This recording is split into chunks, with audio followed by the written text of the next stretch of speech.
Now let's get back to TWIRx. Welcome to This Week in Pharmacy. TWIRx is the #1 weekly talk show about the profession of pharmacy. And now, here's our host and founder of the Pharmacy Podcast Network, Todd Urey. Hey, welcome to TWIRx.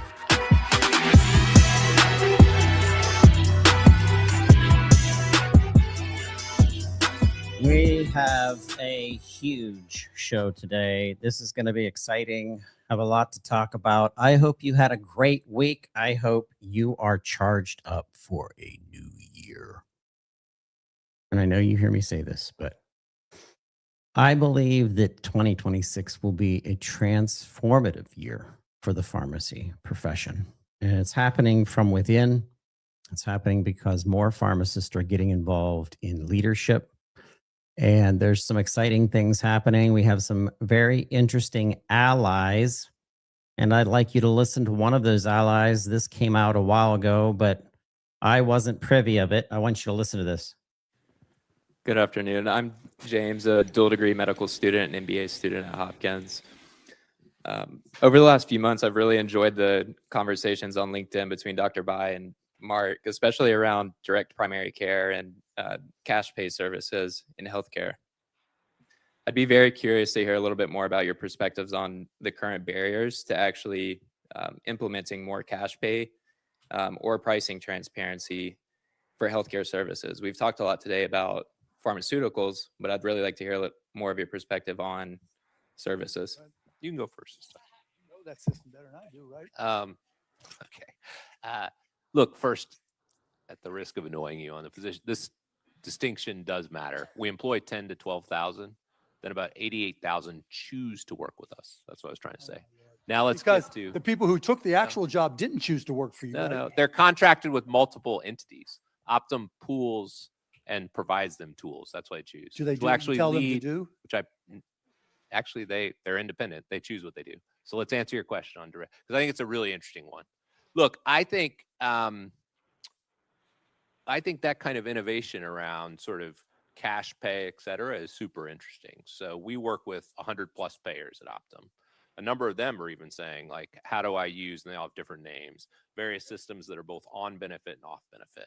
The price edge thing I mentioned earlier is on benefit, off benefit for RX. When I say off benefit, meaning in the cash market. I think that, whether it's been various companies in direct primary care that have subscription models or other models, I think those models are super interesting to think about, implement, et cetera.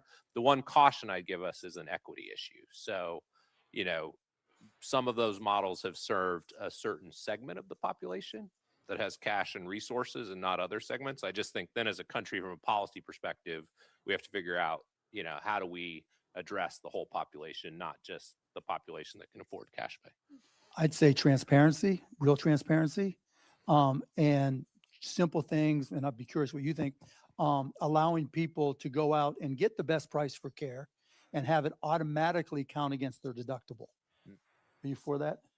Yeah, I actually think some of your ideas of how you have it count against the deductible, both in pharmacy and medical, I think are very interesting.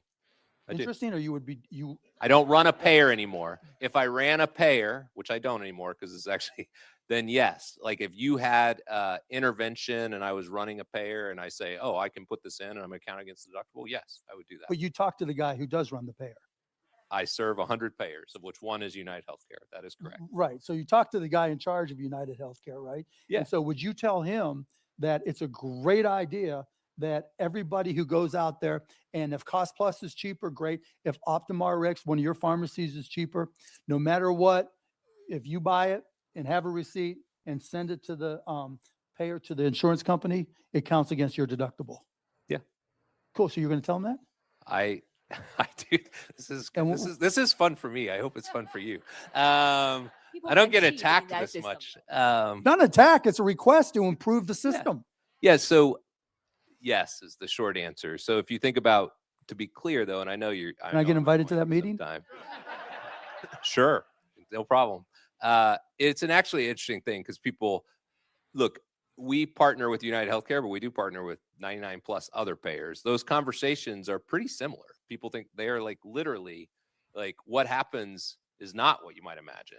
For United Healthcare, They are pushing Optum very hard for the best deal possible on all things, including OptumRx. So is every other payer in the country. So actually the dynamic is a little different than people might imagine. Yeah, but there's 75%, is it, of your No, user base? no is the short version. It depends on the various Okay. businesses, but we're usually like in RX, it's about 50% external care. United Healthcare is Wow. larger just because they are large. Wow. Wow. To have Mark Cuban have the opportunity to talk to the CEO of Optum and make that public that true change is coming to the PBM model because it's being forced to change. And you see that it is possible to gather together as a profession, as associations that are out there. I think of all the support that NACDS gives to chain pharmacy and how they stood up against a pharmacy giant when they were seeing things that weren't good for the industry and the profession. There's nothing wrong with doing that, and I see that that there was some discomfort in the CEO of Optum sitting there, Dr. Patrick Conway, and I understand why. Mark Cuban was posing some very real questions, and based on just straight up and down black and white data, Dr. Conway was pretty nervous about that, and he has every right to be, based on the way the model was and not the way it's going to have to turn, and how it's going to have to involve much more transparency and much more pharmacist involvement and much more medication management, and really they're going to have to change in order to keep up with the changing of the times, because the market now is getting wind of what cost plus does and what it can do, and also providing a lot of freedom in providers. And maybe do I dare say it's gonna resurrect the private practice that's out there, and you'll have pharmacists and physicians partnering together, just like they are in many independent community pharmacies are opening up clinics, and they have their physicians working for them, and that's becoming a thing. Hey, I'm excited about today. I'm excited about what's happening, like I said, in pharmacy. It's January 9th, 2025. It's time to TWIRx. We're going to get into TWIRx news. TWIRx news. We have a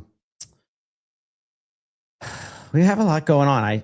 I think it was the first big week back from the holiday, and I tell you the truth, I struggled even this week, and this week went incredibly fast. But there is a lot of pharmacy conferences coming up. I want everyone that's listening that if you are going to any of the major conferences, the American Pharmacists Association, if you're going to the NCPA in October, anything coming up this year, please reach out to us. Let's connect. We're going to be doing a lot of interviews specific to subjects and content, and one of the content is the realm of the pharmacist in obesity. News came out today that Amazon Pharmacy to offer Novo Nordisk's Wegovy pill. It says the digital pharmacy will sell the newly FDA-approved weight loss pill nationwide, allowing patients to pay through their insurance or in cash. So, what is the opportunity for pharmacists in obesity, and is there an opportunity to build a clinic or a consultancy in tandem with maybe a physician that specializes in it? But what I'm already hearing about that happening in Tampa and in Austin and in Northern California. So why not expand that and keep growing the control, your services and your independent community pharmacy and your collaboration with physicians, doing it all without the PBM involved in some cases. And if they are involved, it will be cash-based, cost plus terms. And this is from Drugstore News. It says, as AI and online pharmacy surge, the neighborhood pharmacist remains the most trusted. Why pharmacy deserts, reimbursement pressure, and policy reform will shape 2026. You have to read this article by Dr. David Pope, chief pharmacy officer of Zyfin Incorporated. I've watched David's career over the years. I've known him for over 15 years, and he is dynamic. He's just incredible. Shout out to him, but definitely read through this and understand his view on ChatGPT and his view and complex chronic needs, and how, once again, pharmacists are going to be doing different things in 2026 and beyond. And that's exciting to know, and it's exciting to cover. It's fun to be podcasting with people that really dial into specifics, and like Daniel Plummer with Maternal RX, and the team at Perfecting Peds. We have leadership coming out all over in our industry, and I want to give a shout out to Dr. Rita Malhotra. That's Dr. Rita Malhotra, PharmD. She is the new president of Illuminate RX, and this is exciting to see someone leading, a PharmD leading in the new age of pharmacy benefits, and it's kind of playing into the opening with Mark Cuban and Dr. Conway. But this is this how we change things? It's pharmacists are positioning themselves to become leaders. Think of serving on board of directors in places. If you can, reach out to organizations that you'd like to work with, and continue to push your leadership in the profession, and how you can change it. And reach out to, obviously, me anytime you want to talk about it. We'll bring you on TWIRx, and we'll do exactly that.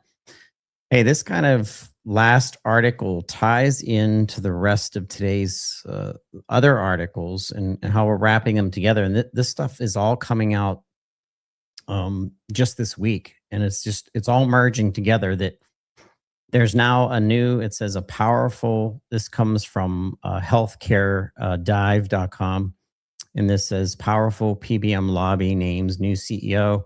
Darren Marin will become president and chief executive of the Pharmaceutical Care Management Association effective January 30th. Do you know what kind of opportunity this is for PCMA?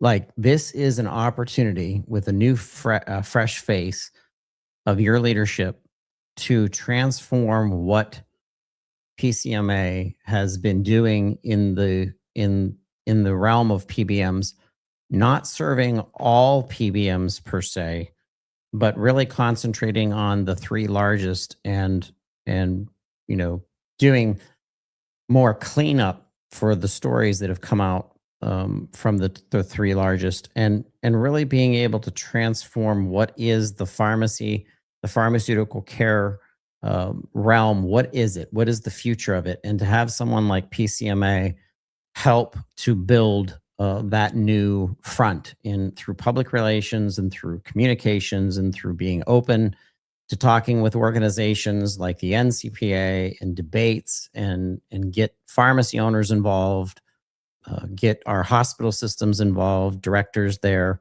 and even specialty pharmacy, and really start dialing into the new age of pharmacy care, and how payment models are going to change, and how pharmacists being paid, that's going to be changing. And it's coming faster than I think we know, because of the pressure that's now being put on the PBMs. And I want to see it truly transform pharmacy care, and the access to pharmacy care, and the needs of our entire nation, who is in so much pain right now for more reasons than their health per se. It's also the mental side of things. And we have some really, really powerful interviews today on TWIRx. Steve Beckman from YARAL Pharma. Pharma is going to be here, CEO of YARAL Pharma, really giving us some pathway to how a generics manufacturer can help shape a better pharmacy care model and be more supportive and servant leader driven as a pharma manufacturer. Imagine partnering down to the generics level directly, that you are now bypassing PBMs and you're going right to someone like Ural and their upstream and their networks and expansion into IBSA, who's their parent company. There's a lot of opportunity there for pharmacies, and that's why I really like Steven's ideas around that. So without any further ado, let's get on with the show.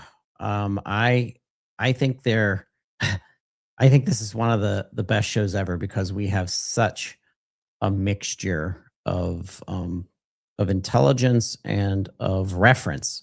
I like bringing the references. Steve Beckman. Hey, welcome to This Week in Pharmacy. I can't believe it's January 9th, 2025 already. I keep saying that time is speeding up. Here with Steven Beckman, CEO of YARAL Pharma. It's so nice to have you in the studio, Steve. Always a pleasure to be here, Todd. So my grandmother made a statement before she passed away to me about 15 years ago, and she said, life is confusing and trust in God and all this. You know, she's had the standards, but she said something because I was very much into science fiction growing up. She's like, can we prove that within our own world that time isn't speeding up? And I'm like, yeah, we don't have any instrumentation within Earth to be able to see, is time actually, like, it's January 9th. I mean, it's hard to believe. Like, what is going on? Like, I don't know it's too fast.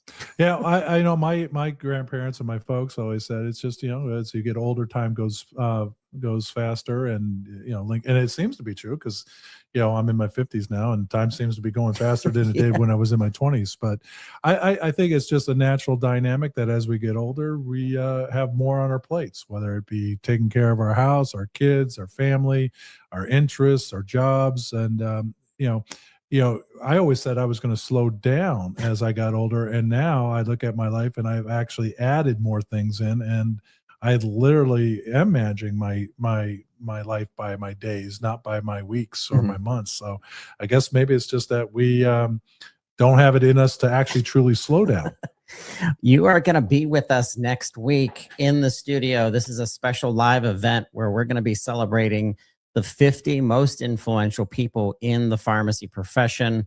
I'm so excited to announce on TWIRx today that you're going to be our co-host. Yeah, I'm excited. I think we're sponsoring it too. Yes, so you are. I appreciate having the opportunity to be co-host. It's always great sitting next to you. And I think it's a great program. And that's one of the reasons why YARAL wanted to sponsor and why I'm very happy to be sitting across the table from you here. Look at pharmacy is important. There's just no other way to say it. And as a company, as if you followed us on Executive Dose or any of the other podcasts we've done as an organization, it's really been driven with the focus on pharmacy, because the pharmacist and the pharmacy, and that means the collective team that sits behind that counter, is so important and will continue to be important. And in our business, we think it's a channel and a part of the healthcare professional group that really has never truly gotten all the attention and the support it needs. So one of the things we have tried to do as an organization is to listen more, to engage more. And through that, hopefully we will find better ways in which we can not only do our primary business, which is to manufacture and deliver high quality drugs, but to do it in a way that's more valuable, more meaningful, more impactful. So what better way than to be a part of something celebrating those people that are delivering that value and that promise down to patients? Absolutely. What does it mean to be doing things differently as a generic manufacturer? Because that's your new tagline. Yeah, well, we kind of fell into that, and I think it's really just the fact that, a lot of what we've said as generic industry has all been the same for a long time. And we just did another podcast, and one of the things I said was, most generic companies use the tagline, or our objective is to deliver high quality medicines at a more affordable price, right? And that's great. That's important. That's how generic industry was born. That's how it came to in existence. But after 25, 30 years or whatever it's been now since the generic industry really is, started, we can't be saying the same thing anymore. We can't. Times change, things change, policies change, whatever it is. And really doing things differently for us is saying, okay, we've done it this way for a really long time. Just ask a simple question. How can we do it different? How can we be better? How do we put different lenses on, whether it be looking at it from a brand perspective back to generics or something completely outside the box? But the goal has to be is that we have to be able to create value, and it can't just be predicated on price. Because when it's just predicated on price within the generic industry, we're now seeing the way the system, the overall healthcare system works, that is now causing big problems. We're seeing companies stop manufacturing drugs because they can't make any money because it's just on price. So we have to reset that. I always say it's not about the best price; it's the right price. And what I mean by that, the right price means that as a manufacturer, we have ability to be profitable and continue to do what we're doing and continue to bring new drugs and continue to invest. For all the organizations in the middle, from wholesalers to PBMs to insurance companies, they can continue to obviously operate and continue to be successful. Some might argue they're more successful than other pieces in the pie. But once we get down, the people that we really are hurting the most right now are at the end of that, right? So and what I mean by that is pharmacists. Pharmacists are struggling to keep doors open and be profitable so they can continue to service their patients or increase services to their patients. And that's ultimately what we're trying to do. We're always trying to get better, not worse. And then ultimately how that translates down to the access to patients. So when we think about doing things differently, the question is that we just can't sit here and continue to just operate the way we do. That means we have to think differently how we engage with our direct customers. We have to think about how we continue to manage our businesses operationally differently to continue to give us the ability to be as operationally sound, and that obviously creates value in many ways. And then we got to continue to think all the way through the system down to the patient. And that's what we hope to do. And one of those things is simply is as a generic company, we are investing. We are investing in ways to educate, communicate, and those are more traditionally branded type investments that companies make. And we're finding some really cool areas with our direct customers, some of our wholesalers and distributors, of how we can do some things different to ensure effective communication. And that's really where it starts, is when we think about what we do, sales and marketing, if we want to use those traditional terms, is really a dialogue. It's a platform of communication, and we need to do it right. We need to do it effectively, and we need to do it differently. And that's what we're trying to do. Hey, tune in next week to This Week in Pharmacy. We're going to be live broadcasting live on LinkedIn, on Twitter, on YouTube. Watch the awards program. It's the 50 most influential people in our profession. You voted for them. Thank you so much, Stephen. We had a 100% increase in votes. We had over 6,300 people make a vote for someone in the profession that they thought was an impact to our profession. So well, that's fantastic. It's huge. Well, So- what that tells you is a couple things. Todd, what you're doing as it relates to Pharmacy Podcast Network is impactful. And congratulations to you and all that you do on that. Because that growth wouldn't have happened if this platform wasn't here and these programs weren't put in. And hopefully it's a positive sign that people are listening and people are dialoguing and thinking and wanting to recognize and wanting to support one another.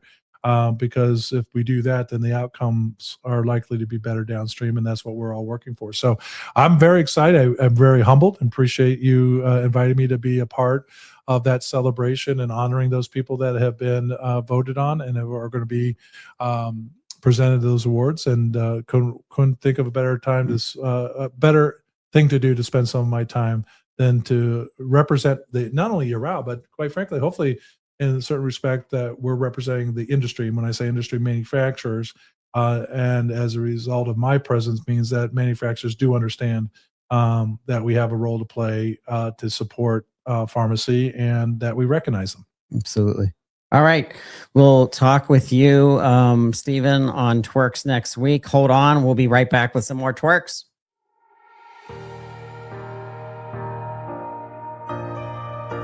As frontline healthcare providers, pharmacists like you understand the importance of personalized care, especially in acute pain management. YARAL Pharma is dedicated to providing high-quality, generic products tailored to meet your patients' needs.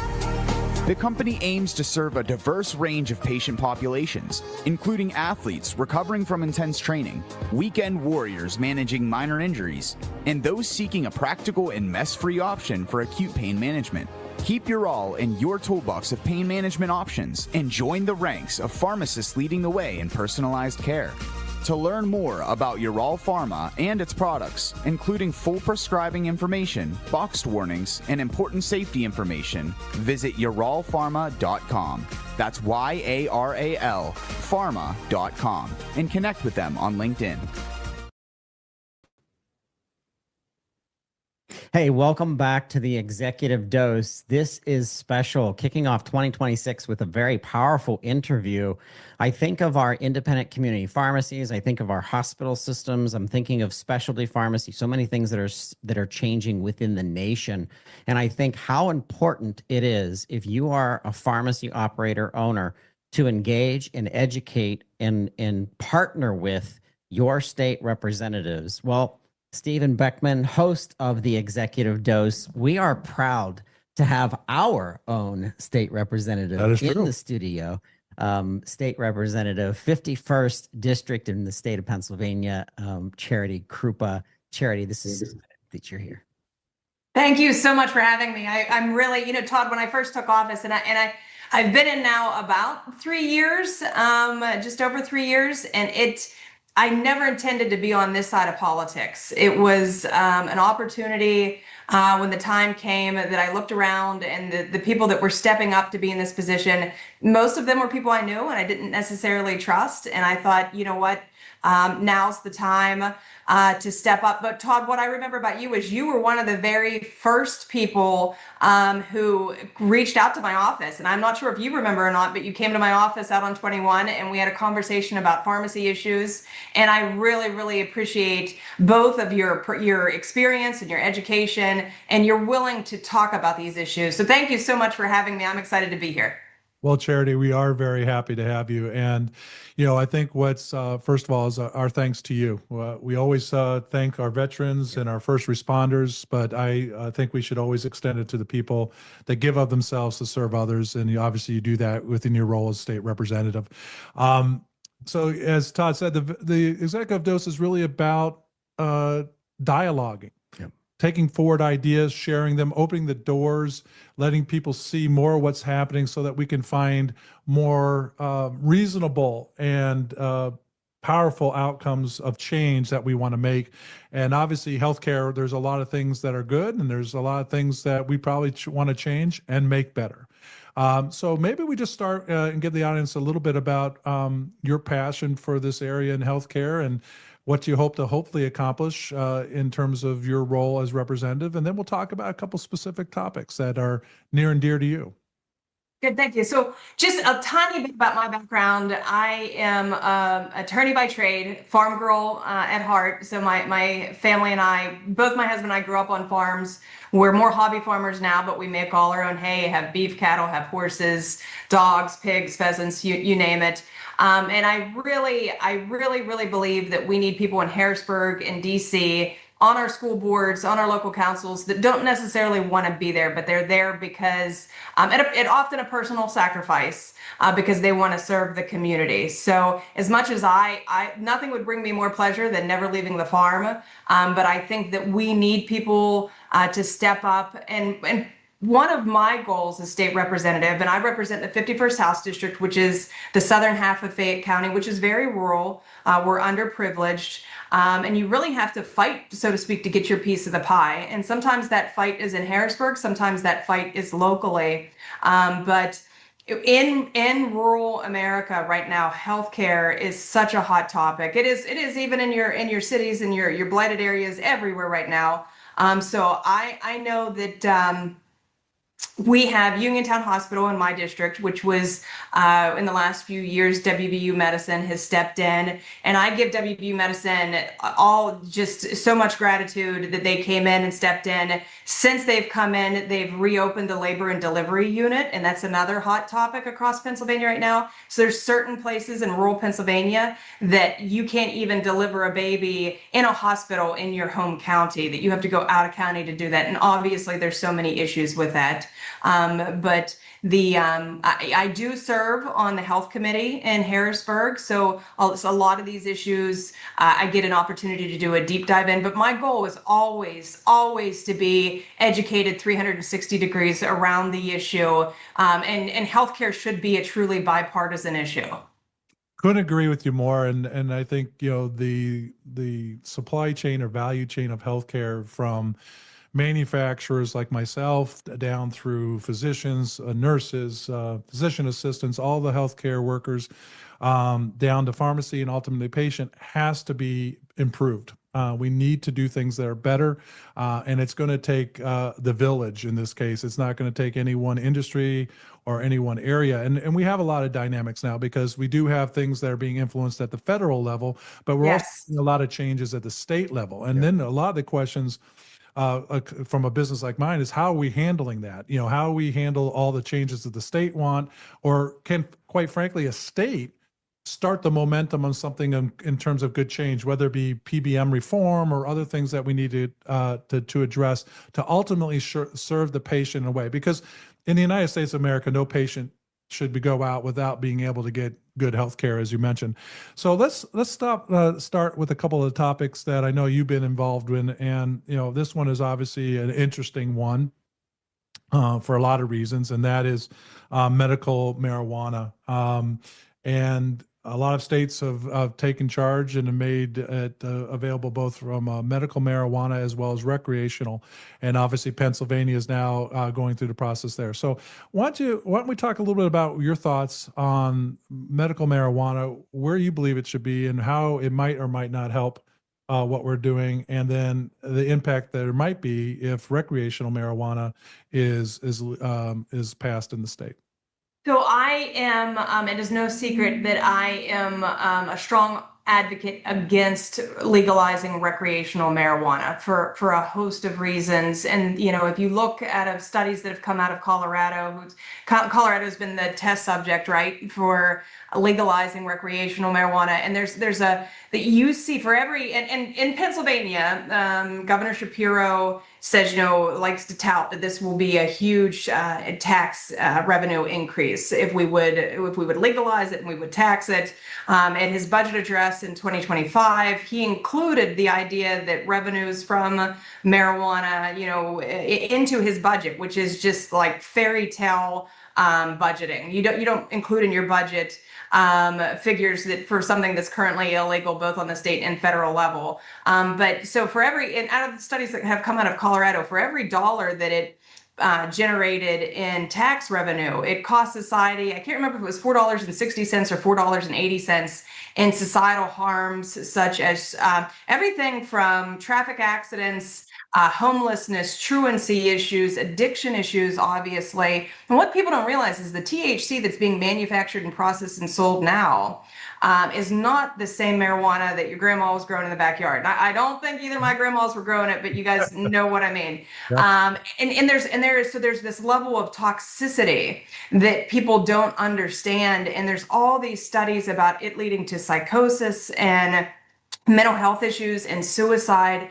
And it's interesting, tragically, it seems to have an increased effect on adolescent males. That group really gets hit hard with the suicide and the psychosis.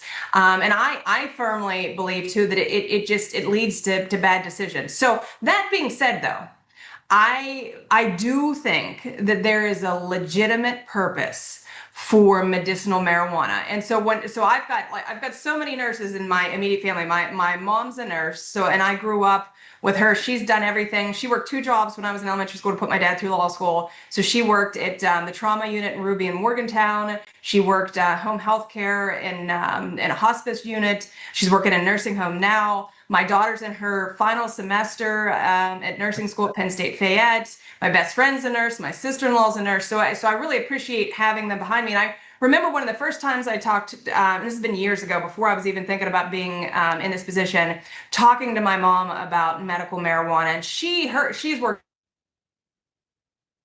West Virginia, don't quote me on this, but I think they actually legalized medicinal marijuana before we did.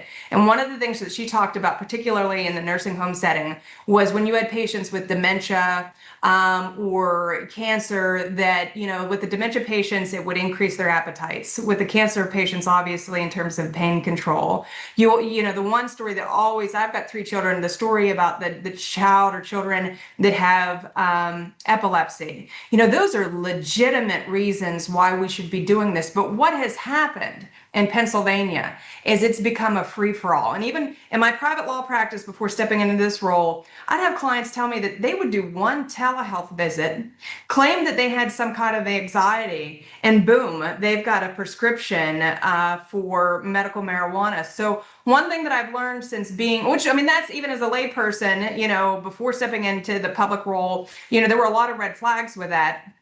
And so this term is the first term I've served on the health committee.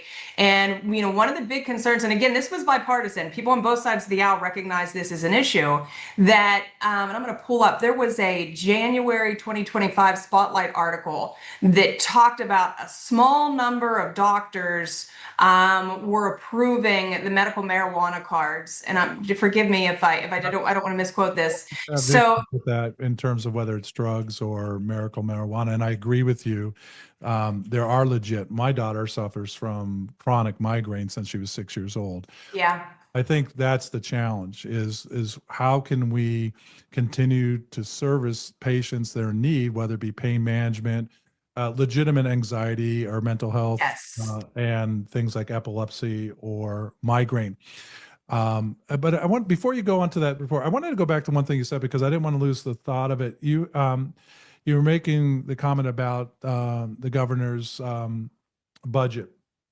And one of the questions I always had is, it's always great when you say, hey, we do X and we'll get Y and it will go to where it should go. I think one of the challenges I always assume as a resident of the state is that they generate all this money, but it's not really appropriated or allocated back to the things that they really are selling it for. So if you were going to do something like make marijuana legalized, then it should go back to the health. But there's a good chance that a lot of that money, if it was actually taxed and received, would be going to all kinds of places, but not where. Is that a fair statement?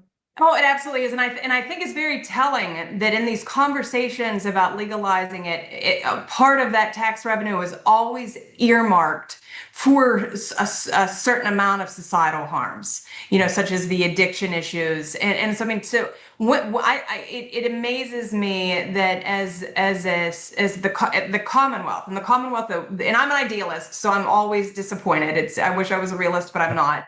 But is that really where we want to build Pennsylvania? And right now, they'll argue that all the states around us, or most of the states around us, have legalized it. So we're supposedly losing that tax revenue because people are going across the borders. But two things that come to mind with that.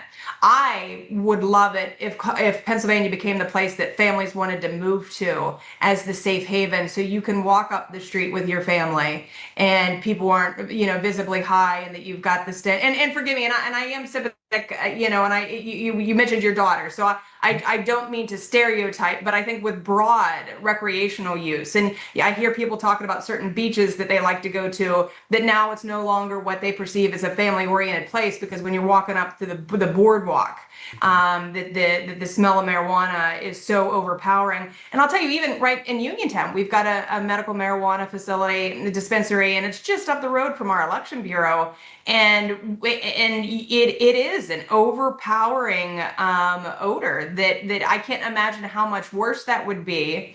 And in some of these proposals, one that was rammed through the House this session, they wanted to basically put a pot shop on every corner, and they wanted to take away local municipalities' rights. And I believe in local control. So right now in my district, there's several municipalities that are dry municipalities. They don't want alcoholic beverages served within their jurisdiction. Why would we want to take the right away for a municipality to be able to say that they can do that or can't do that with respect to marijuana? Yeah, I agree with you. I do believe that most people would agree with the concept that there is enough data now to suggest that marijuana does play a medicinal role in very specific areas. Yep.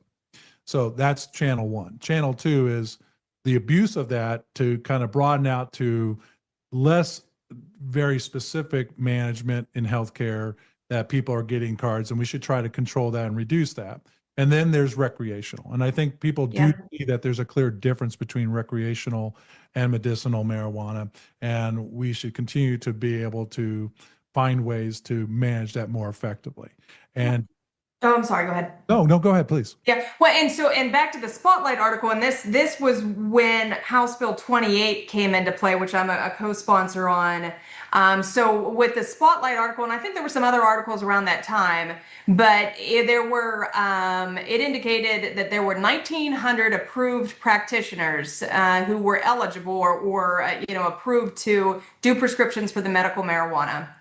And then when you look at the data, of about 1,300 of those doctors who issued at least one medical marijuana certificate, and this is 2022 data, most issued fewer than 100, but there were 3 doctors who each issued more than 11,000 certifications individually. So now you're talking about 1 year. There is no physical way possible that these medical providers had an opportunity to interact with 1,100 patients in a meaningful way that would have justified this type of prescription. So the lawmakers, and again, bipartisan focus on this, is that the way we are doing medical marijuana in Pennsylvania has huge issues. And in addition to the prescription issue, there's also an issue with the labs and the actual content of the substance that's being produced and given out to the public, that there is major inconsistencies and no requirements that meet particular lab test work. So there's an inconsistency that although it's being prescribed and a particular product is being labeled as X, Y, or Z, there's not that safeguard of ensuring that that's actually what it is, like a quality control kind of issue. And in the pharmacy world, I would think that you guys, that would be very frightening to you.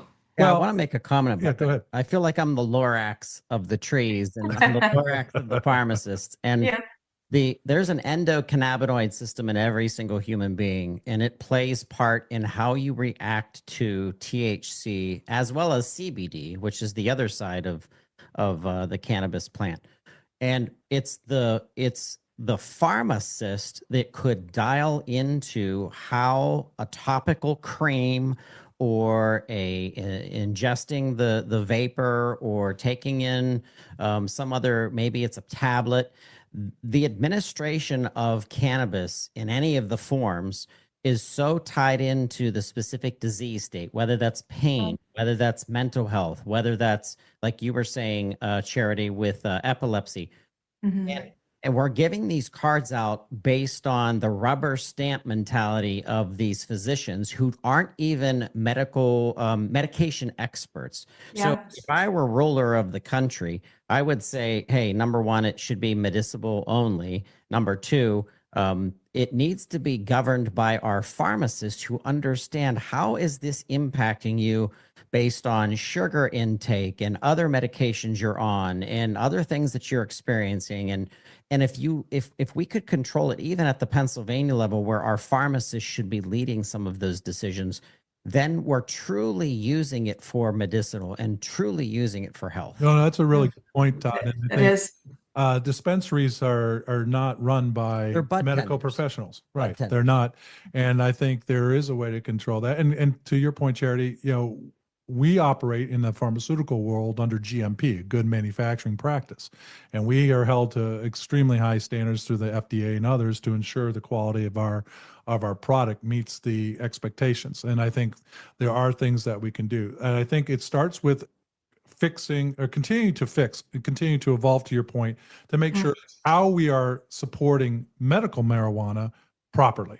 Yes. The second step, if there ever comes the point where it does become legalized, we still have to do the same thing. At some point, we have to make sure that the product that's being produced is being produced under GMP, it's meeting the qualifications, and then it is dispensed through appropriate. And you know, Todd, I'm glad you said it, because I never even crossed my mind. No. And you know what? Or what they are, and we should put them through pharmacy. Go ahead, Charity. Well, that makes me think of a broader issue too, and I'd never thought about it in that lens, and I appreciate that. But that what that makes me immediately kind of flip to is how sad it is that our small mom and pop pharmacies have been the victim of so much bad policy at the state and federal level. So the relationship. So I'm from Smithfield, grew up in Smithfield. You know, Jimmy Lynn's Pharmacy. That's where we went. You know, most of our life until you know they closed. Geez, it seems like yesterday, but it's probably been 10 years ago or more. But the relationship that my family and I had with him, and I remember a particular prescription that I think it might have been for acne or something, that when I was in high school, and I remember him pulling my mom aside, and my dermatologist prescribed it, and I remember him, you know, telling my mom, do not give this to her, that this is linked to suicide and all these terrible, terrible things. And I just don't, and I don't want to say what chain pharmacy I use now, but you don't get that same interaction. And I think that our policies need to start focusing on our small businesses, whether they're pharmacies or dentists or whatever it is, because you just become a number. And what you said about the, our dispensaries, and the labs that grow the alleged medicinal marijuana, we are just the population is just a number. The individual is just a number, and you don't have that individual relationship, and you don't get. I don't think that there's that follow up in terms of, and everybody's is different, so their reaction to the product is going to be different as well. And I hear nobody talking about, well, my medicine's being adjusted accordingly, and I think it's because of the lack of that relationship. Well, look, we know that there is a lot of issues and things that are broken in our system to deliver healthcare in the U.S., and that's the responsibility of drug manufacturers to insurance companies, PBMs, pharmacists, doctors, nurses, everybody. But we have to. It's such a big thing. It's hard, but we have to keep attacking it. And one of the things is that whether it's rural America or whether it's just pharmacy in general, is that the pharmacist used to play a huge role, and then they kind of went away. And now what we're going to see is, I believe, a renaissance with some of these small independent pharmacies, because we've seen even the large chains like Rite Aid close. So what we're going to do is the dependency on a pharmacist to be able to extend and have additional certifications, which we talked on another podcast, to make them even more valuable is going to be very important. But I want to wrap up the medical cannabis. So I think in summary, and Charity, I want you to have a final comment too, is look at medical marijuana is not going to away, quite frankly, and marijuana is not going to go away. No. But I think what we've heard today is what's really, really important is that we still have work to do. Yes. And if it was my humble opinion, let's do what's right first. Let's get the medical marijuana thing better than it is now, because there's still holes in the system and how we're doing it. And Charity, you were great to bring those up. Whether or not recreational is going to happen is something that either any one of us as an individual, even as a representative, because Charity, I think there's 203 state representatives. Yes. So you're a voice of one, and a very important one. But so if that does happen, if we have the medical marijuana side managed more properly, then some of those lessons learned and things like that could probably have some positive influence if by chance something would happen on the recreational side. But I do think there are still significant concerns, as you pointed out, to just opening up the doors. And if we're making decisions on the health of our constituents based on generating tax revenue, and that's the only reason we're doing it, then it doesn't seem to me to be the best reason to do it. Right. So let's transition. I know that there's a House Bill 1444, which is really focused on small business and the ability to help provide health insurance. And that's something that I know you're also involved in. And that's important for a lot of reasons. One, ensuring employees working for small companies have access to healthcare. Two, making those companies competitive. So why don't we switch to that and give us some thoughts on where you think the importance of this bill and where it's going and what still needs to be done. Yes, so a couple things, and I want to go back just for 1 second. House Bill 28, that was the co-prime sponsor on that was my colleague Tim TWIRx, so I just want to give him credit for that. The bill that you just mentioned, the prime sponsor is Valerie Gatos, and she really is well versed and educated on this issue. And it was I think it's a good transition that we were just talking about. And I pray that there is a renaissance of the local mom and pop pharmacist. And I think that this bill could help them in that pursuit. And what this bill really, the goal is basically to give small businesses the opportunity to join together in order to be more competitive in the market for health premiums or health care plans and premiums for their employees. And I think that that's an issue when you have a small pharmacy and you only have a handful of employees and your premiums are based on that number rather than a larger number that your chain pharmacists have the advantage of having those bigger numbers, which makes their prices more competitive. This bill, if we were able to get it across the finish line, would give our small businesses, whether they were pharmacists, dentists, whatever, farmers, the opportunity to join together so that it would make their finances go even further. And the small businesses across America are just under attack. Restaurants, you name it. So I think that this would be a really great thing. And I never looked at it the lens from the pharmacy, but I think it could help them get back on their feet as independents.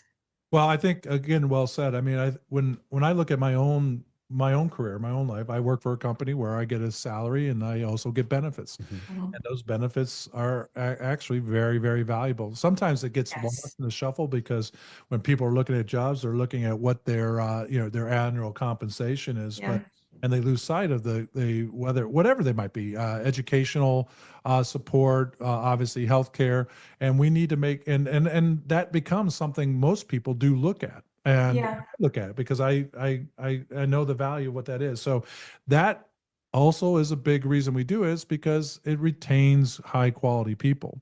So to your point, if we're trying to strengthen local small business, where turnover is probably more significant, because they don't have some of these benefits, if we can create that dynamic, it's going to create more stability for the business, better profitability, retention of employees, and when all that stuff comes together, quality always goes up. I've never not seen it in any business I've ever worked in. If I can retain my best employees, that's a good thing. If I can create sustainability and consistency in my business, that's a really good thing. When those things start to pile up, the profit takes care of itself usually, or the ability to run a successful business takes care of itself. I do think the people that are, when healthcare benefits and coverage become ultra important, is sadly when somebody's sick, when you've got, a spouse is sick, a child is sick. And I'm convinced that this is why a lot of people work for Fayette County. Their wages are very low, but they get benefits with no pre-Obamacare. You had to find a plan that didn't have pre-existing coverage, and a lot of times that meant taking a job that you otherwise might not be happy with.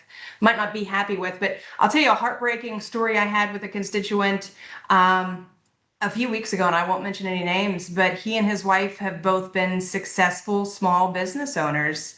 And he unfortunately has been diagnosed with some pretty significant and pretty rare medical issues. And now, so he's unable to maintain his small business because he was the heart of it. It was basically a one-man show. And now his wife, who has had an extremely successful business, that she really is the integral part of it as well. well. She's contemplating closing down her business and taking a job just so that they have the benefits they need. And this is where it breaks my heart that it's the middle class American that ends up, and I'm going to be vulgar for a second, that ends up being screwed, so to speak. Because if you're in the poverty level and you're getting the state medical benefits, you're not worried about it. If you're independently wealthy, you're not worried about it. But it's the middle class person that has worked hard all their lives. Maybe they've been able to pay off their own home, and then a lot of times you'll see that maybe they have a rental, which then that rental property makes them ineligible for anything, and you end up that one illness, if it can end up bankrupting them, and then when they've worked so hard to pass something on to their kids, that's all out the window, and that it's just that, and it's so wrong. We should be catering to the middle class working American who's going out and busting their butt every day, because they are responsible and they're good community members, good constituents, and they are trying to do the best for themselves and their family. Yeah, it's amazing that one major event could have such a significant impact. And again, in the U.S., we should really not see that. And Yeah. I have a significant other that works for the government, and she doesn't make a lot, but she has tremendous. She actually has better health care than I do. Yeah. For a corporate, and that is a real value, and she's very happy to serve people, and the real value to her is the great healthcare ensures herself and her family. So that's really awesome. So I think when it comes to this type of thing, is what it represents to me, and what's really important is that healthcare is extremely complicated. Yep. There is very large groups of influencers, from insurance to drug manufacturers to physicians and the healthcare providers. And what we know is that this is tough, but the goal has to be is at the end of the day, people can find insurance so that they can have good health care. We have to continue to provide products at make medicine affordable and accessible. Yes. And we have to fix the system that patients can also get to providers they should need. And we have to keep pharmacists, like independent pharmacists. I actually go to an independent pharmacy in Perry Township.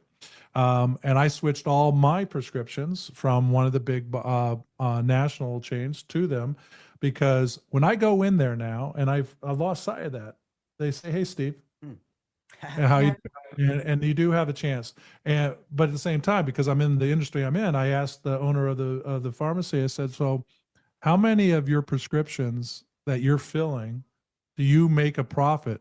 And he said, "Maybe 50%. Yeah. So when you think about this, we have to understand that a pharmacist still has to be profitable. Otherwise, they Yes. can't keep doors open. It Yeah. has to be there. So we have to understand that the discourse and the dialogue and the interface really has to be robust. It has to be broad, and we have to get all the pieces together and start really talking about how A affects B and B affects C. And it's only by that we're going to start making a change. So, Charity, one of the last topics I'm going to surprise on you a little bit, because this is a little bit maybe more dear to me as a manufacturer. One of the challenges that we're seeing out there is the impact in the industry between federal and state. And obviously federal, we're talking about things like FDA and all the things that we have to do, Medicaid, Medicare, CMS, and all the things that we do. But on the state level, one of the things that is become challenging for us, but also I think an opportunity in other area. The challenging area is things like now states are looking for ways to generate income.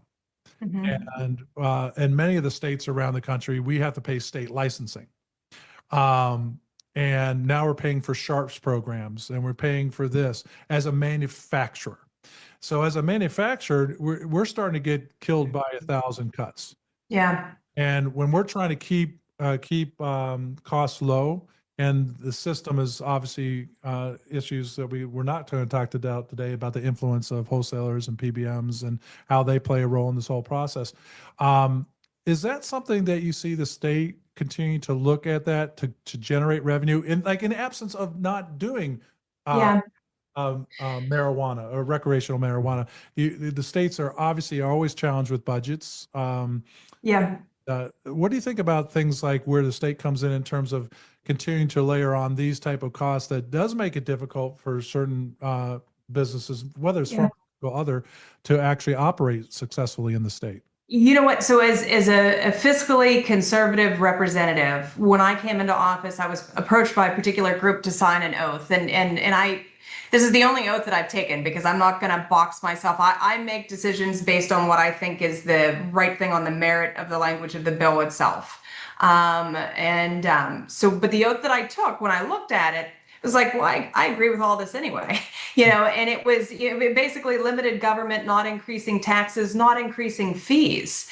And and this isn't just a healthcare issue, it's across the board. And until we take what kind of a Doge look at things, and I get so upset about fraud, waste, and abuse.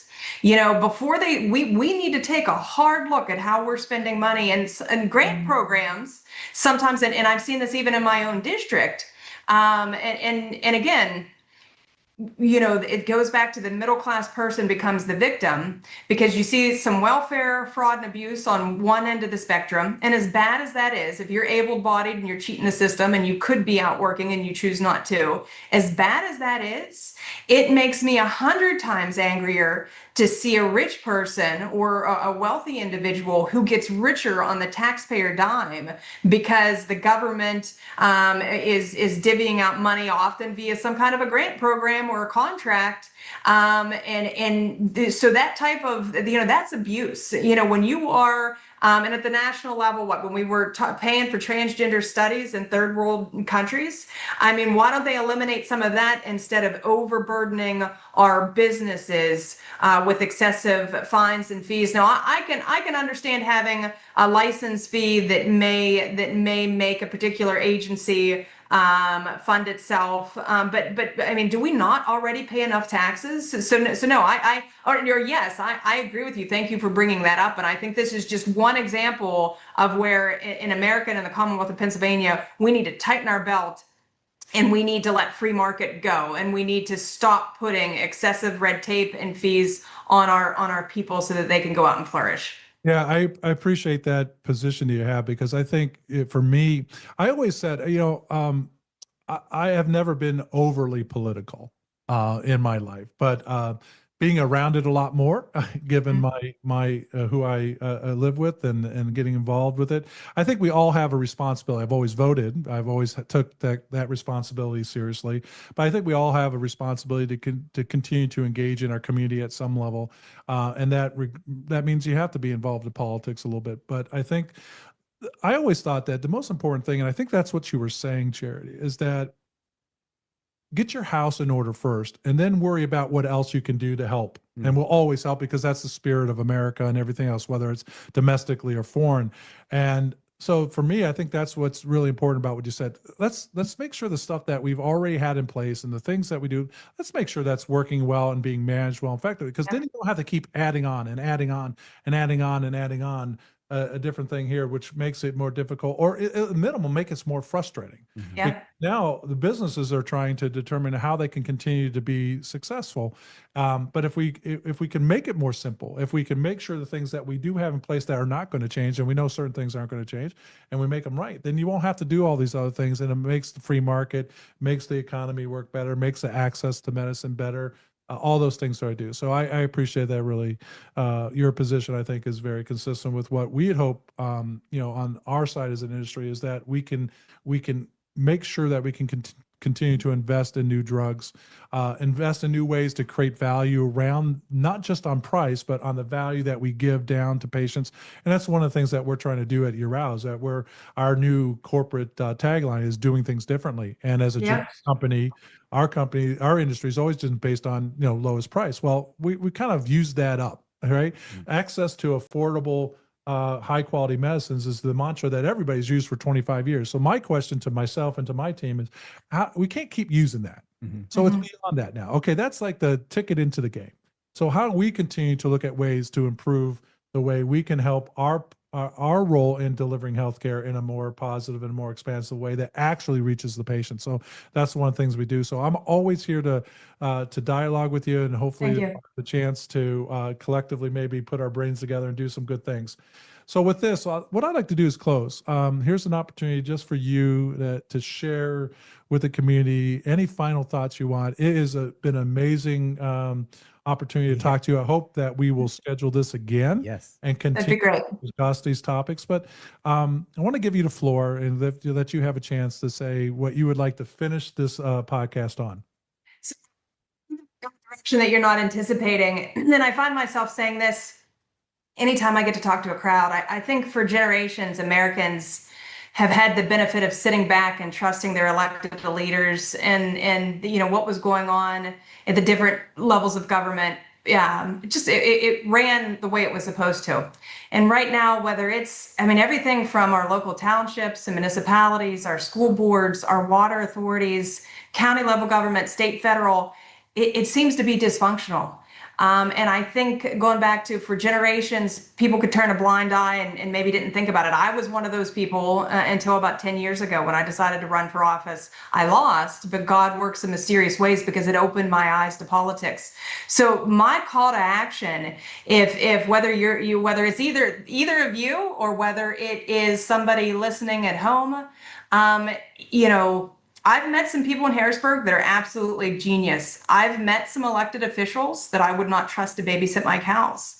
So, if you feel, and I'm not looking for more people that are corrupt. I'm not looking for more people that don't have a brain. But if you have a backbone and you're honest and you're ethical and you're not afraid to take a hard stance when you're doing it based on truth and principle, think about stepping up and running for office, because until good, honest, ethical people step up and start taking a stance, people that want, the things that you were talking about are basic transparency and fiscal accountability. Every nickel of taxpayer dime, we should know exactly where it's going, and it needs to go for appropriate stuff, not to line some wealthy individual's pocket. So this is, if you feel it in your heart, maybe step up, get involved, even if it's just going to your meetings and holding your elected officials accountable. That's how I want to end this. Please do. And hopefully, even if I reach one set of ears that I can get to come out of their box and step up, that would be wonderful. Well, Jerry, first of all, I agree. I hear the passion, and you obviously represent it. No pun intended. Thank you. Doing it, and I think Todd's like his legs shaking over here, so I think he's actually ready to gear up and go down and get involved either on local council or something by the end of January. Listen, thank you so much. At the end of the day, you made one word in your closing remarks that really struck me, is that dysfunctional, and I think the fact is that most of us probably believe, whether it's healthcare delivery, whether it's state government, federal government, whatever it might be, that we still seem to be in this season or this phase of dysfunction. Mm-hmm. And if we could at least agree with something like that, hey, there is dysfunction. It's okay. It's not bad. It's not like the worst thing in the world. It is. It's true.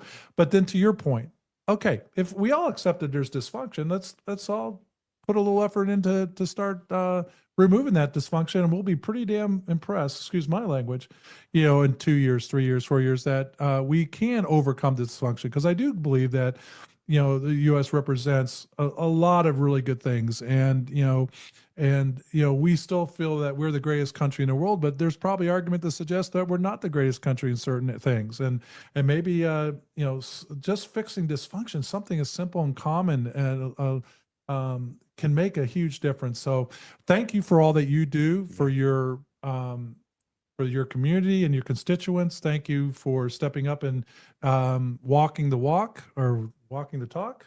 Yeah, I guess that's a better way of saying it. And we wish you all the best, and we look forward to talking to you again real soon. Thank you so very much. Anytime. Thank you. You were listening to the Executive Dose with host Stephen Beckman, and we had a special episode with State Representative Charity Krupa. Thank you so much. We look forward to hearing from other state representatives, a shout out to you if you're listening. If you want to get involved and you want to bring on your state representative to the executive dose, please do so. Please reach out to the Pharmacy Podcast, and we will talk to you next time on the executive dose. Take care.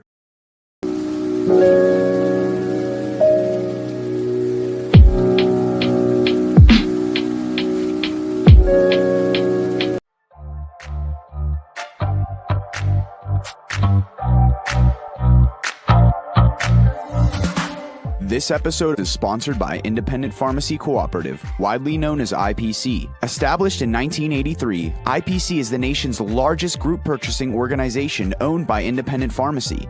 With a mission of maximizing the success of community pharmacists, IPC works to provide members with access to effective programs and services designed to enhance profitability for independent pharmacy. Read more about our mission by checking out our website at ipcrx.com. That's ipcrx.com.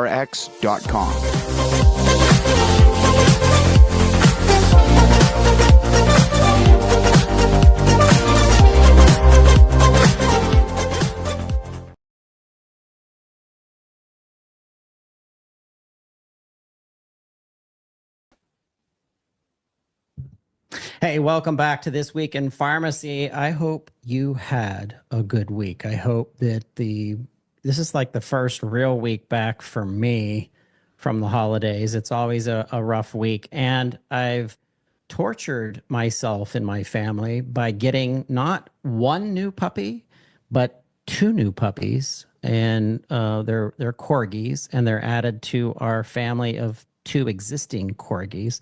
So now we have a pack of dogs. We have a pack of 4 corgis. And it's been hard. I've been getting up at 3 a.m. and 4 a.m. and it's all on their sleep schedule because they're outside of our door, inside a cage, and they start wailing and screaming. And sometimes they bite each other and fight. And it's nuts. So it's been a hard week back. I can imagine how things are for you listening. If you're watching us on YouTube live, if you're watching us on LinkedIn, you can't see the bags under my eyes, but I have not been sleeping exactly the way that I need to be. Hopefully I'll catch up over this weekend. But on This Week in Pharmacy, in this special segment, we hear a lot about the dismay of our industry, and I think there's a lot of positivity going into 2026. And I think back on the last 17 years that we've been podcasting of how many people have grown their own businesses over the years. And someone that I interviewed probably for at least the second or third time was the birth control pharmacist, Dr. Sally Raffi. And this was on June 24th, 2020. Goodness gracious, it makes me feel old how fast time goes by. But I want to welcome back to the Pharmacy Podcast Network and TWIRx, the first time on This Week in Pharmacy. Sally, welcome to the show. Thanks so much for having me, Todd. Great to be here. Great to see you. Congratulations on growing the birth control pharmacist. It started out just like my passion. You started out as a side hustle, something that was not necessarily primary, and now it's transformed into this enormous consultancy with so many people on your team. I'm so proud of what you've created, and I like the fact that we're talking today about how pharmacists can leverage the world of family planning and birth control and contraception as an extension of healthcare services, being a healthcare provider destination for their community. And in my mind, I like the fact that it can be away from the PBM revenue, and it can be cash-based, and it can be more consulting-based. But before we get any further, just in case listeners don't know you, I don't know how they wouldn't know you, because you really led in this space, but just give us some background on the birth control pharmacist. Yeah, absolutely. Birth control pharmacist has been around for over a decade now, and we serve as the coordinating center sort of nationally for all of the work that's being done to expand access to birth control and reproductive health products and services in pharmacies and via pharmacists and all the different places that pharmacists practice. So there was a recent article that came out just this week in pharmacy, and it was from Drug Topics love their work, and it was titled a Q&A: Reproductive Health Training Equips Pharmacists to Close Care Gaps. And if I would have read that, I don't know, a year ago, maybe 2 years ago, I would have been like, okay, yeah, that makes sense. But today, with the closing of so many centers that were nothing but contraceptive centers and family planning centers, this is crazy important. And if I'm talking to, and I want to shout out to every single pharmacy owner listening right now, you should be doing birth control. You should be doing contraception. You should be doing events in your community that let them know, hey, you can come to your local community independent pharmacy to talk with your teens, or talk with yourself, or sit down and consult with a pharmacist who understands this. But it really starts first with the training and understanding actually how to do that. And if you're listening, and in the show notes, in our show notes, you're going to see birthcontrolpharmacist.com. If you're watching us on YouTube, you'll see on the screen, it says Birth Control Pharmacist, the Reproductive Health Certificate. Sally, this is exciting. This is exactly what I'm talking about. Talk to our listeners a little bit more about this certificate. Yeah, so we get a lot of requests for training and education and help in getting going with reproductive health services. And doing a scan of the landscape, we sort of found a gap. There were no really other certificate programs and comprehensive training programs that could prepare folks to do these services. And it's not just about the clinical piece. We also wanted to prepare pharmacists and really equip them to be able to have those conversations and feel comfortable in not only having the clinical information, but also being able to have patient-centered conversations, taking into account any patient-specific factors, community factors that might be impacting their access to care, their individual situations at home, within their families and relationships. So really, we want pharmacists to feel comfortable providing this care. They've got the foundation. They know how to do this innately based on the basics that we learn in pharmacy school. And so this is just a way to really refresh the clinical information and learn some of those other sort of adjacent elements to care that'll really make you a competent and confident prescriber and provider of care. Sally, I always get this number. It's like either 38 or 40, but how many states in the United States now enable or permit the pharmacist to prescribe birth control? Yeah, it depends on your definition of where they're at. So many states, every year we get about a handful more that are passing the laws. After the laws comes the regulation piece and writing up protocols or getting standing orders signed. And so states are in different points in the process of actually implementing these policies. But it's in at least 35 states to varying degrees. And that's something we're always working on, because yes, we celebrate the pharmacies that are doing this, but also we know we have work to do to get it available in more pharmacies. And I guess it depends on the individual pharmacy owner. And let's talk about them first, because it's easier for me to conceptualize that over a chain. But so if it were a physical tablet, which is probably the most well-known birth control, but then we get into the shot, we get into depot, we get into many different variations depending on the individual. Does that mean more and more ongoing training to kind of layer the services that you could provide to a community? So we cover all of that in our training program. So the pharmacist, whether your state scope of practice allows you to prescribe those methods or directly provide them, is almost irrelevant, because you still want to be able to counsel your patients about all of their options. And whether it's something that you have to refer them out for or you're able to help them with directly, it should still be part of the conversation. So our flagship training program is our hormonal contraception training. We have a core program, and then we have one for most states where the policies exist.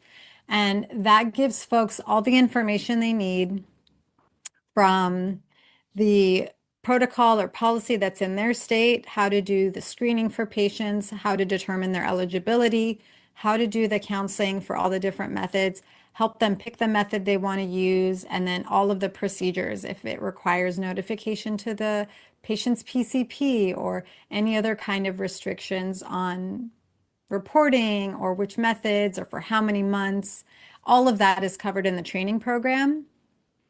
Ultimately, the vast majority of patients do use pills, and every state that has enabled pharmacists to prescribe birth control includes pills. So that's good news because it means we can help most people.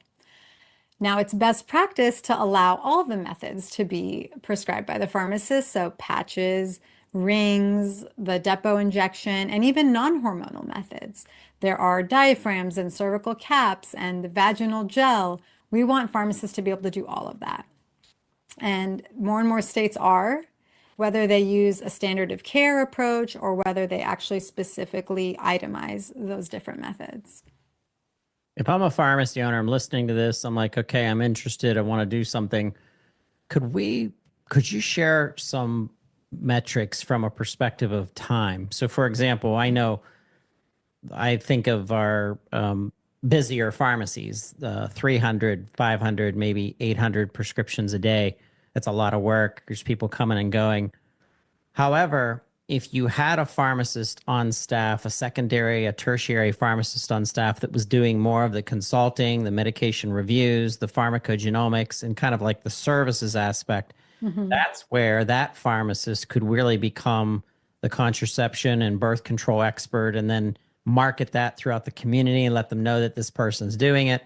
But talk to me about the timing of it, because I know with medication reviews, in order to get compensated for it, that's like a 30-minute or an hour or whatever it is. Talk to us about this specifically, contraception specifically.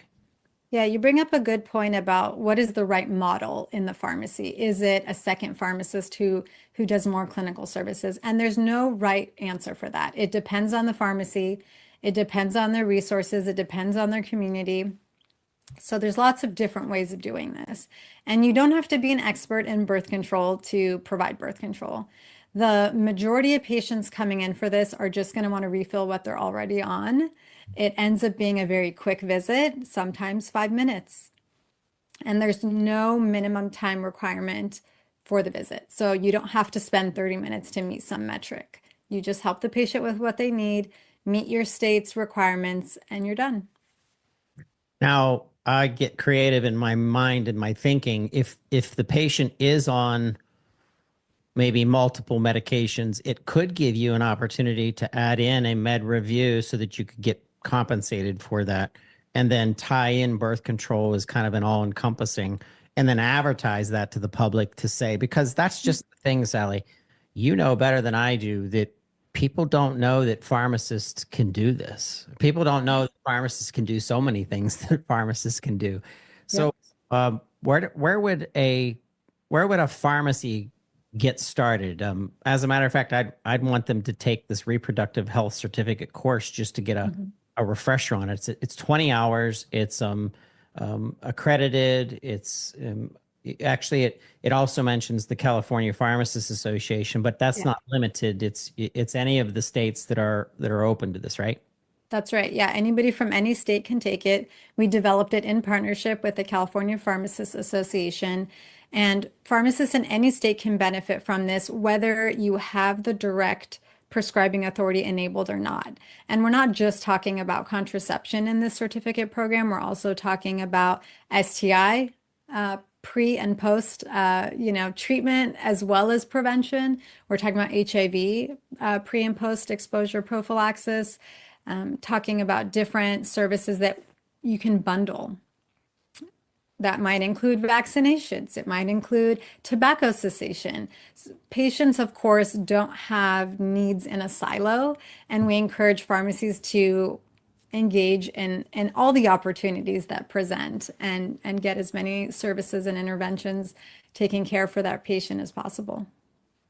Sally, I'm also thinking of our consultant pharmacists. That's a space that has really expanded. I remember entering pharmacy in 2004. The first consulting pharmacy organization that I knew about was the ASCP. and the American Society of Consultant Pharmacists. Now they're growing so much more because now they're finding that pharmacists are building their own practices in their communities. It has nothing to do with the brick and mortar.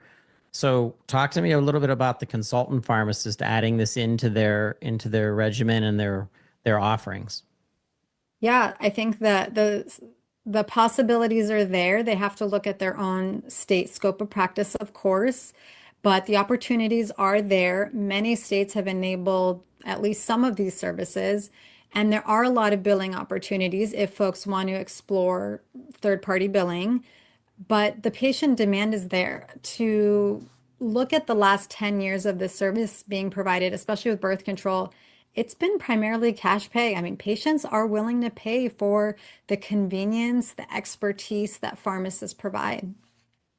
Sally, I always think of business development as soon as I hear a pharmacist talking. So a little impromptu business plan right out of the gate is number one, listeners, reach out to birthcontrolpharmacist.com, get your certificate just so that you can refresh yourself, get in touch with Sally. But then I'm thinking, announce it to your community through press, reach out to the local paper, but also reach out to your state representatives, especially the state representatives that are in districts where Planned Parenthood has been shut down, and say to them, hey, Representative blah, blah, blah, we are now offering birth control and contraceptive counseling, consulting services, so that now the state rep is like, wow, this could become like a gold star in their, in their output, in their press release, in their public relations. So I think that there is a big opportunity for Absolutely. our independent community pharmacies to expand services in their community, especially those that are so hungry and thirsty for services that are now no longer there. That's right. And pharmacies can fill some of those gaps. And what we've heard from some of the pharmacies that have actually already adopted these services is that's part of why they do it, is because it increases their reputation, it increases trust within the community, and they just become a go-to place for prescribers know that they can send their patients there for comprehensive care. And then, of course, community members will come in directly as well.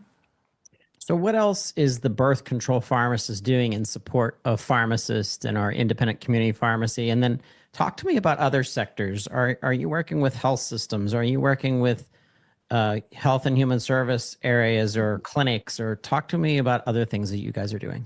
Yeah, I mean, and our whole team works with all sorts of different stakeholders when it comes to this. I have testified in front of the FDA. I've talked to folks at the White House and try to really influence policy not only on a federal level, but in many, many states. So we have a lot of collaborators in different states, whether it's nonprofit organizations who are really leading policy change, whether it's departments of health. So we work with all of them, state pharmacist associations, of course, really trying to advance the policies because that really sets folks up for what they can do. So that's the first step, is getting the policy in place to enable pharmacists to do what they can do. And then from there, working on payment for services, we do a lot of marketing support, public awareness, and a lot of pharmacist training. So our core contraception training program, it's only 2 hours. If you're not ready to commit to a 20-hour certificate program, you can go through our 2-hour contraception training program, and that'll get you started with contraception. Very cool. Very excited about what you've built. How many years has this been now that you started Birth Control Pharmacist? Yeah, it's been a decade. Hard to believe. Time has flown. I feel like there was the pre-COVID and then there was pre-2025. There's been all these different chapters, but this last year was a big year of growth for us. And we're also now going into a new area, which is developing software for pharmacies as well. So two initiatives we've had this last year is one, creating a digital community of practice for pharmacists, because they kept telling us, I want to be able to talk to other pharmacists who are doing this. I want to hear what's working for them, what's not working for them. How did they overcome this hurdle? And so we've created that space for them to be able to connect with each other virtually. You don't have to be meeting in the same physical room. You can connect and exchange ideas in our online space. And then the software, again, hearing from pharmacists that they need digital tools. So we have created the digital tool for them that will really help create some efficiencies for them, because there are quite a few steps involved, and we want to make sure that our pharmacists are able to work within their legal scope of practice and parameters, and do this in a way that's safe and legal and creates the access. That's great. I love it, and congratulations on all your work. For our listeners, once again, it's birthcontrolpharmacist.com. Very easy to remember, birthcontrolpharmacist.com. Link will be in our show notes if you're driving, jogging, doing something with your toddler, like Sally has her hands full right now. All the information will be in the show notes. Sally, how old is your toddler? 2.5. The I love it though. I love it. I know. I have a grandchild. I have a 5-year-old grandchild, 2-year-old, and 1-year-old. And the 2-year-old is the craziest of the three. The 1-year-old is just perfect. He doesn't make any sounds. He just sits there and smiles. And Right. of course, the 5-year-old you can at least talk to them and reason a little bit. But that 2-year-old, she's like the Tasmanian devil in the room. Yeah, I'm pretty sure your dogs might be a little bit more energy right now than a 2-year-old even. So Yeah, like I said, I'm exhausted. I'm getting up in the middle of the night when they're screaming, and I have to go calm them down. And it's like having babies again, but at least it doesn't last as long. I got 3 to 6 months of this, and then right. it'll be over. That's awesome. Well, it was great chatting with you as always. It is great chatting with you. Thank you so much. Let's not make it 5 years again. Let's have you back sooner than that. Sounds great. Hey, we'll be right back with more This Week in Pharmacy. Feeling lost with the complexities of pharmacy accounting? In pharmacy today, there's so many different, variables and issues that impact the pharmacy books, records, accounting, the profitability of the store, so forth. There's different components of pharmacy that have its own nuances from an accounting standpoint. And so it's tricky. There's no doubt about it. Ready to take your pharmacy to the next level but don't know where to start? Sykes & Company is here to help. Introducing the RX Assessment. With the RX Assessment, the pharmacy CPAs and advisors at Sykes will do a deep dive into your accounting and tax situation and give you the action steps you need to take your pharmacy to the next level. If you're interested in, working with a team who understands the industry and how the accounting and tax should really be in a pharmacy, this is your chance to get a under the hood check of what's going on and getting the feedback of any issues or concerns, or again, things we think you're doing really well with. Get the financial checkup your pharmacy needs and head over to sykes-cpa.com or call 252-482-7644.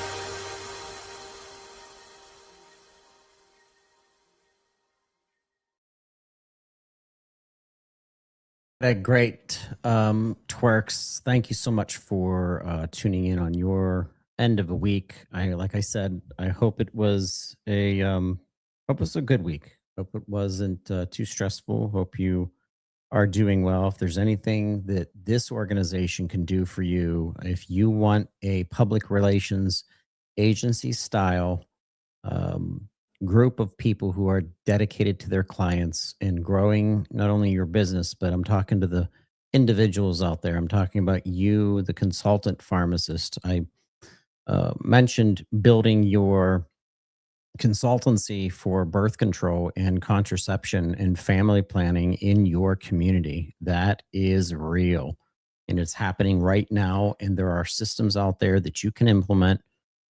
Sally mentioned one. We have someone that we've partnered with through Prism. You can go to Get Prism RX, Get Prism RX.com. Once again, that's Get Prism RX.com. we can put you in touch with that organization. There's a tech platform that helps you get paid for consultancy services that are tied into contraception.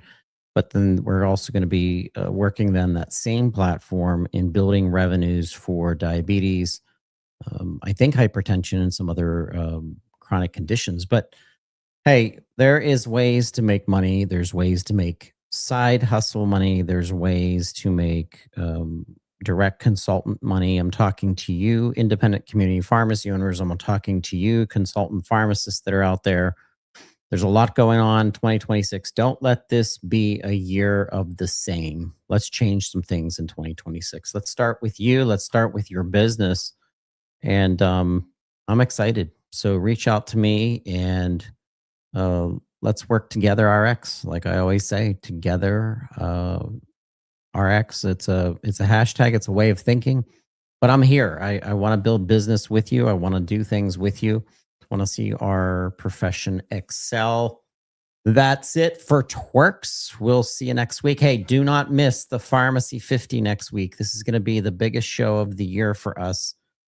Do not miss the Pharmacy 50 Awards next Friday at 2 p.m. Eastern live. We're going to have the winner here, the guy who is the gave it away that it's a male pharmacist, but there's a pharmacist out there who is doing some amazing things to bring forward pharmacist knowledge, and he has done an amazing job at advocating for the safety that pharmacists can bring in your life. You have to attend or watch the Pharmacy 50 Awards next week. Do not miss it. And have a wonderful weekend. Reach out to me. My email is yuri@pharmacypodcast.com. That is Yuri, EURY, at pharmacypodcast.com. Let's connect on LinkedIn. Let's get involved. Let me help you do something. You want to grow your business. You want to grow your consultancy. I will help you accelerate it. I promise. I'm like the salt on the potatoes or steak. I'm actually hungry for steak right now. But you have a great weekend. We'll see you next week on This Week in Pharmacy.